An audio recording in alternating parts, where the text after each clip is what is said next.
Hello friends, आज हम लोग बात करेंगे magnetic effect of current. Short में कहते हैं MEC, magnetic effect of current. सबसे पहले ऑर्स्टेड ने अपने एक्सपेरिमेंट के टाइम पे ऐसा देखा कि किसी इलेक्ट्रिकल एक्सपेरिमेंट में उनके टेबल पे रखा एक मैग्नेटिक निडल स्विच ऑन करने पर, सर्किट में स्विच ऑन करने पर अचानक से वायर के बगल वाला मैग्नेटिक निडल कंपास का डिफ्लेक्ट हुआ। उससे पहले तक हम लोग ये मानते थे, ये माना जाता था कि इलेक्ट्रिक फेनोमेना और मैग्नेटिक फेनोमेना ये दो अलग अलग इवेंट्स हैं। तो ऑर्स्टेड ने जब ये इसे ऑब्जर्व किया तो उन्होंने लिखा कि मैग्नेटिक इफेक्ट क्रिएट कर सकता है करंट, क्योंकि कोई मैग्नेटिक निडल किसी मैग्नेटिक फील्ड में ही डिफ्लेक्ट होता है, मैग्नेटिक फील्ड के वैल्यू के ही बदलने के कारण डिफ्लेक्शन फील करता है। तो ये ऑर्स्टेड का ऑब्जर्वेशन था, लेकिन उनका कोई लॉ नहीं था। वो अपने जिस काम में लगे थे कंटिन्यू रखा, आगे एक्सपेरिमेंट करके लॉ दिया बायो-सेवर्ट ने। ऑर्स्टेड है observe magnetic effect of current.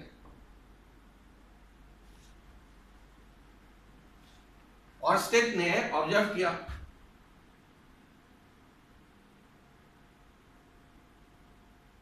अब यहां बायो-सेवर्ट लॉ देखिए। ये क्या कहते हैं?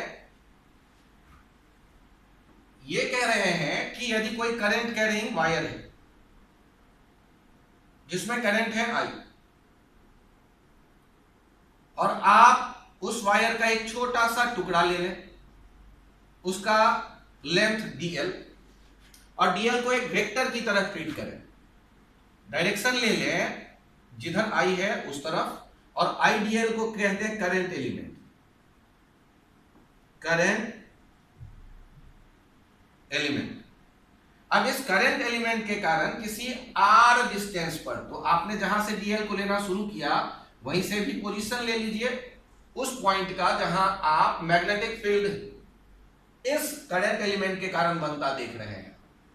मैग्नेटिक फील्ड के लिए dB आप लिखते हैं क्योंकि छोटे से एलिमेंट का ये है, और उनका डायरेक्शन भी। तो देखा ये गया कि ये जो मैग्नेटिक फील्ड यहां आएगा, ये बायो-सेवर्ट लॉ कहता है mu not by 4 pi I dl cross r cap by r square. यहां ये एंगल यदि थीटा है और ये आप ये कहते हैं वेक्टर r, पोजीशन वेक्टर उस पॉइंट का जहां मैग्नेटिक फील्ड आप देख रहे हैं, तो ये वेक्टर क्रॉस प्रोडक्ट आ रहा है, ध्यान दीजिएगा, I dl cross r cap. r cap unit vector है r के डायरेक्शन का। यदि यहां वेक्टर r लिखते तो नीचे r क्यूब हो जाता। तो मैं इनवर्स स्क्वायर लॉ की ही तरह इन्हें ध्यान रखने की कोशिश कर रहा हूं, जैसे इलेक्ट्रिक फील्ड में होता था k cube by r square, inverse square law. यहां k वही आप यहां कांस्टेंट देखिए म्यू नॉट बाय 4 पाई। ये जो dB था ये प्रोपोर्शनल था करंट एलिमेंट के साइन थीटा के, और इनवर्सली प्रोपोर्शनल था r स्क्वायर के। और यहां जो कांस्टेंट आया था ये कांस्टेंट कह दिया गया म्यू नॉट बाय 4 पाई। और वेक्टर के फॉर्म में जब इसे लिख रहे हैं ये dl क्रॉस r कैप से साइन थीटा आ जाएगा, और हमें डायरेक्शन मिल जाएगा मैग्नेटिक फील्ड का इस पर्टिकुलर पोजीशन पे। अब ये dl क्रॉस r कैसे देखेंगे? राइट हैंड थंब रूल से, क्रॉस प्रोडक्ट का डायरेक्शन। थंब को या तो जिस प्लेन में dl और r है उस प्लेन के परपेंडिकुलर देखिए, इनवर्ड या आउटवर्ड, और फिंगर्स को पैरेलल करिए किसके? dl के, और क्रॉस किधर कर रहे हैं? r की तरफ, तो ये इनवर्ड बताएगा डायरेक्शन। तो यहां डायरेक्शन dl क्रॉस r का क्या हो गया? इनवर्ड। अब यदि मैं बात करता हूं कि इस तरफ यदि कहीं होता पॉइंट, तो dl क्रॉस r कैप ऐसे देखते, आउटवर्ड। ये हमारे पास बायो-सेवर्ट लॉ है जो क्या कह रहा है? Mu not by 4 pi I dl cross r cap. और ये म्यू नॉट बाय 4 पाई में ये कांस्टेंट है, जहां म्यू नॉट को हम लोग कहते हैं परमिएबिलिटी ऑफ फ्री स्पेस, और म्यू नॉट बाय 4 पाई लिखते हैं 1 into 10 to the power minus 7 in SI units। SI units में म्यू नॉट बाय 4 पाई को लिखा जाता है 1 इंटू 10 टू द पावर -7। अब इस फॉर्मूले में दो चीजों पे ध्यान दीजिएगा। एक तो ये क्रॉस प्रोडक्ट है जिससे डायरेक्शन हमें मिलता है, जिस तक प्लेन में होगा आईडीएल और आर उसके परपेंडिकुलर होगा ये डीबी, और ये एसआई यूनिट डीबी का टेस्ला यूज करते हैं, कैपिटल टी से शो करते हैं। जैसे इलेक्ट्रिक फील्ड आप कहते थे वैसे ये मैग्नेटिक फील्ड है। जनरली इसको मैग्नेटिक इंडक्शन कहते हैं या फिर फ्लक्स डेंसिटी कहते हैं, या फिर इनको आप मैग्नेटिक फील्ड स्ट्रेंथ इंटेंसिटी कह सकते हैं। जनरली मैग्नेटिक इंडक्शन कह दिया जाता है। आप इसका एप्लीकेशन देखिए, आप एप्लीकेशन देखिए। Application of Biot Savart. पहला एप्लीकेशन देख रहे हैं, magnetic induction B due to finite current carrying straight wire.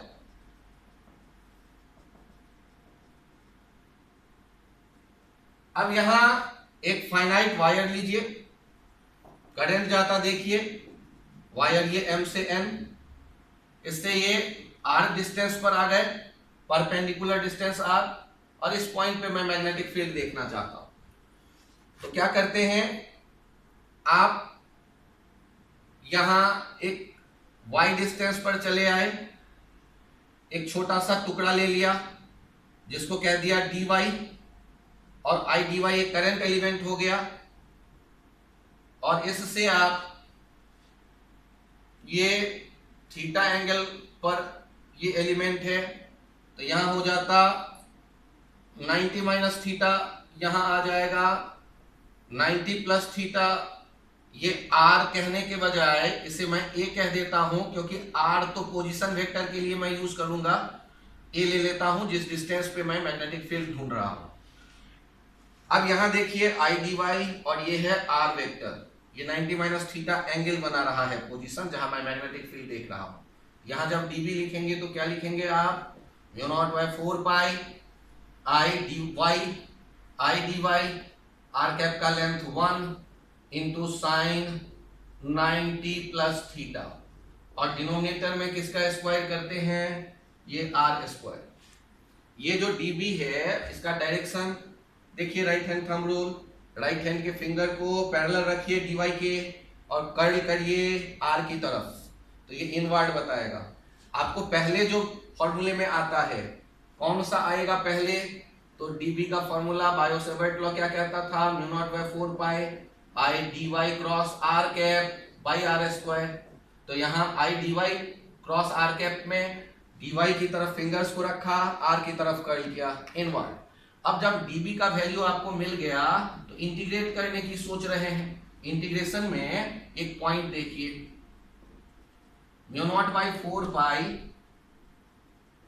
आप गौर करिए R, A और Y, इनमें वेरिएबल कौन कौन है, ये R भी वेरिएबल है और Y भी, क्योंकि अलग अलग पोजीशन के लिए R अलग अलग आएगा।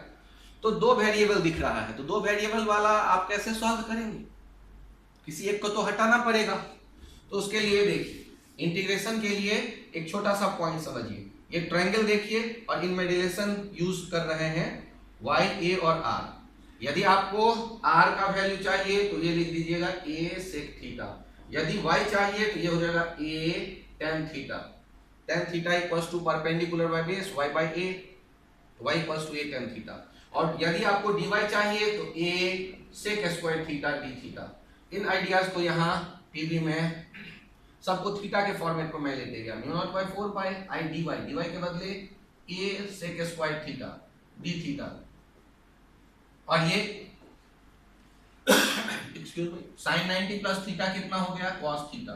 डिनोमिनेटर में कितना आ गया, r square, a square sec square theta. अब चेक करिए, सेक स्क्वायर थीटा तो कैंसिल आउट हो गया ऊपर और नीचे एक जैसे होने से। अब बच्चा कौन, एक a भी चला गया, तो ये mu not by 4 pi I by a integration में कौन आ गया, cos थीटा डी थीटा। अब गौर करो, लिमिट कैसे डिसाइड करोगे, क्योंकि आपको टोटल यदि बी चाहिए तो थीटा बढ़ते बढ़ते कहां तक जाएगा, एम वाले पॉइंट तक। एम वाला पॉइंट जो एंगल बना रहा होगा, ये यदि ओ कह देते हैं, ओ एम टुकड़ा जो बना रहा होगा, यहां एंगल दैट इज बीटा कह देते हैं। और दूसरा एक्सट्रीम नीचे यदि आते तो वो जो एंगल आपको दिख रहा होता उसके लिए सोचिए, ये मैंने यहां लिख दिया, ये इधर जब आते तो अपोजिट गए ना, थीटा 0 लेते आप यहां पर, इस एन के लिए थीटा हो जाता बीटा, और नीचे जब आते तो अपोजिट जा रहे हैं तो थीटा हो जाएगा माइनस अल्फा, यदि इसे अल्फा कहते हैं माइनस अल्फा।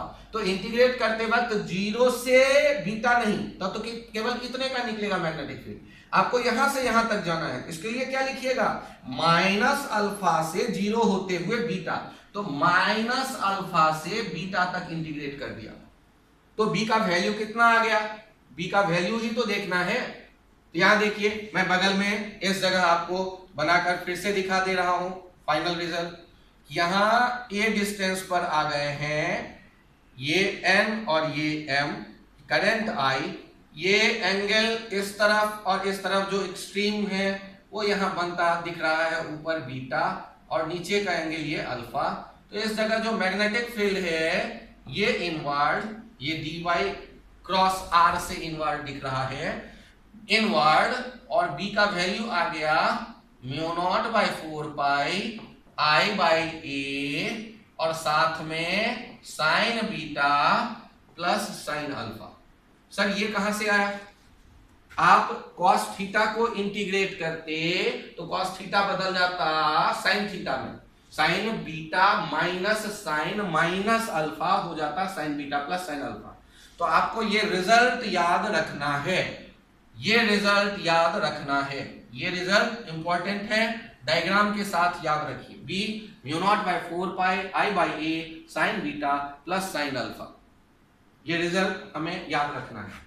और इसके दो स्पेशल केस हैं, तो मैं यहां से हटाता हूं और स्पेशल केस आपको लिख के बता देता हूं, दो special case.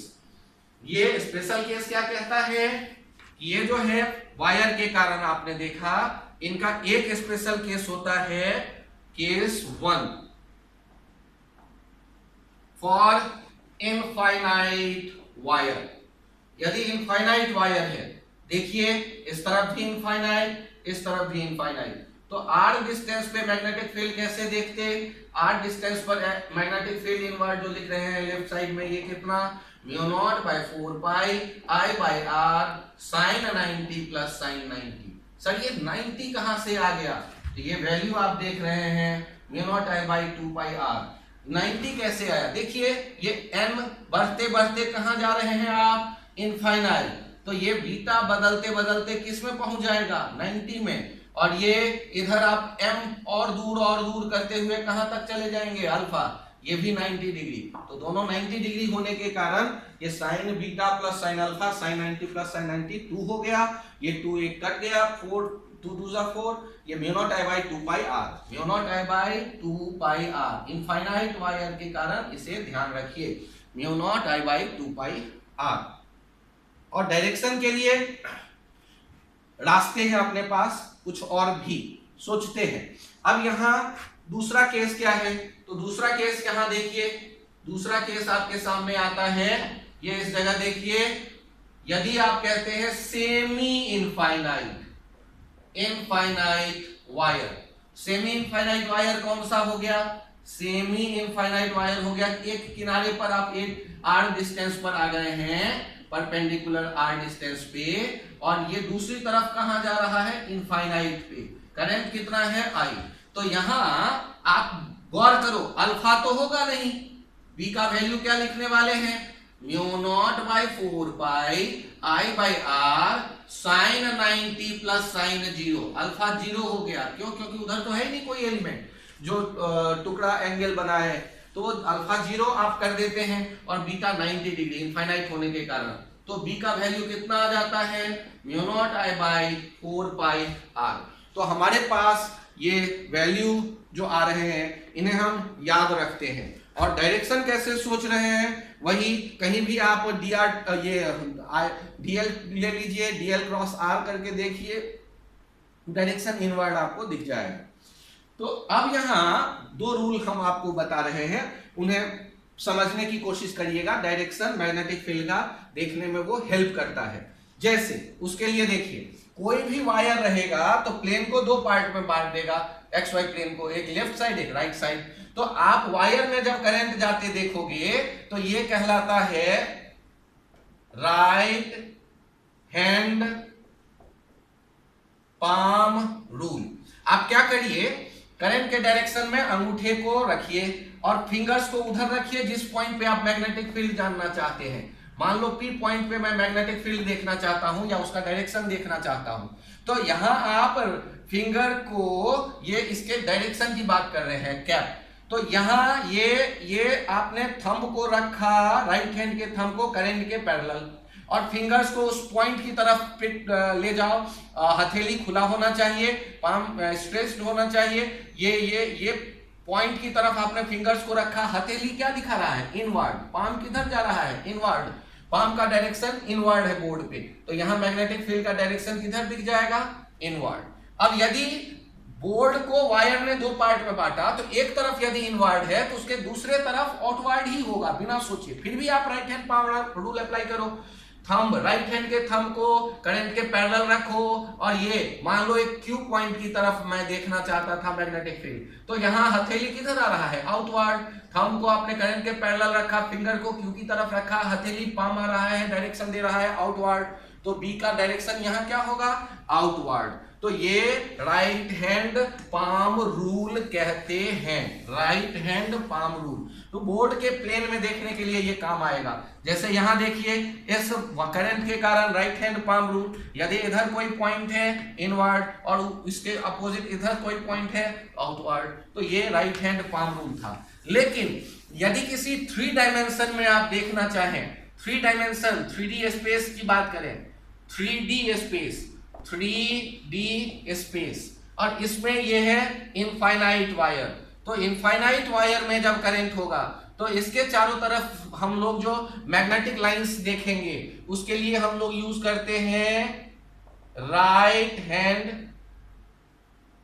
Rule. Right hand palm rule इसे नहीं कहते हैं, राइट हैंड इसके लिए कह देते हैं thumb rule, right hand thumb rule. ये क्या कहता है कि राइट हैंड के फिंगर्स, थंब को रखो करंट के पैरेलल, और ये फिंगर को कर्ल करो, उसको होल्ड करो वायर को। तो होल्ड करते वक्त जो आपने फिंगर को देखा घूमते हुए, वही मैग्नेटिक फील्ड का, राइट हैंड के थंब को रखो वायर के कंडक्टर के पैरेलल और फिंगर को कर्ल करो, तो वो जो घूमता आप देखेंगे वही दिखाएगा मैग्नेटिक फील्ड का डायरेक्शन। और आपने याद क्या किया था, याद करो कि आर डिस्टेंस पर जब आप जाते थे तो बी क्या लिखा करते थे, mu naught I by infinite wire के लिए 2 पाई आर। तो जैसे जैसे आप दूर हटेंगे बी का जो वैल्यू है वो कम होता जाएगा, म्यू नॉट आई। और डायरेक्शन देखना है कि ये मैग्नेटिक फील्ड लाइंस है, मैग्नेटिक फील्ड लाइंस हमेशा क्लोज्ड लूप बनाता है। यहां देखिए क्लोज्ड लूप बनाता हुआ, तो ये टेंजेंट के लॉन्ग लेंगे, जैसे इलेक्ट्रिक फील्ड के लाइंस के टेंजेंट के लॉन्ग इलेक्ट्रिक फील्ड का डायरेक्शन, मैग्नेटिक फील्ड लाइंस के टेंजेंट के लॉन्ग मैग्नेटिक फील्ड का डायरेक्शन हम लोग सोचेंगे। तो 3D स्पेस में right hand thumb rule use करिए, लेकिन किसी प्लेन पर आप चाहें तो राइट हैंड पाम रूल से काम चला सकते हैं।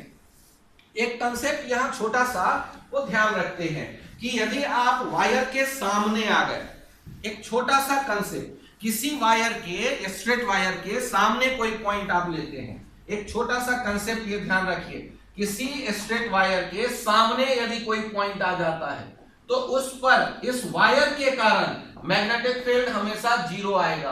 क्यों? तो आप यदि यहां डीएल लेते और ये आर होता तो आई डीएल क्रॉस आर कैप, ये कितना हो जाने वाला है, ये जो बी का वैल्यू आप लिखने की सोच रहे होते, ये हो जाता 0। क्यों 0 हो जाता? 0 होने के अच्छा साथ में एक कांस्टेंट भी तो है, कौन है कांस्टेंट, म्यू नॉट बाय 4 पाई, ये क्या देने वाला है, डीबी। तो डीबी का जो आप वैल्यू देख रहे हैं ये क्या होने वाला है, 0। कारण क्या बन रहा है, ये डीएल और ये आर एक ही पैरेलल हो गए, तो इनके बीच में एंगल कितना हो गया, 0 डिग्री, इसलिए ये sin 0 0 होने से हम कहते हैं कि 0 आ जाएगा, वायर के सामने 0। अब ये चेक कर लीजिए, आपसे यदि कोई कहता है कि इस स्क्वायर के सेंटर पे यहां करंट कैरिंग वायर देखिए, और आपको इस P और Q वाला जो एक वायर का टुकड़ा दिख रहा है एक साइड, जिसका की लेंथ स्क्वायर है, सबके लेंथ मैंने L कह दिए, सब में करंट आई है, आपको सेंटर पे बताना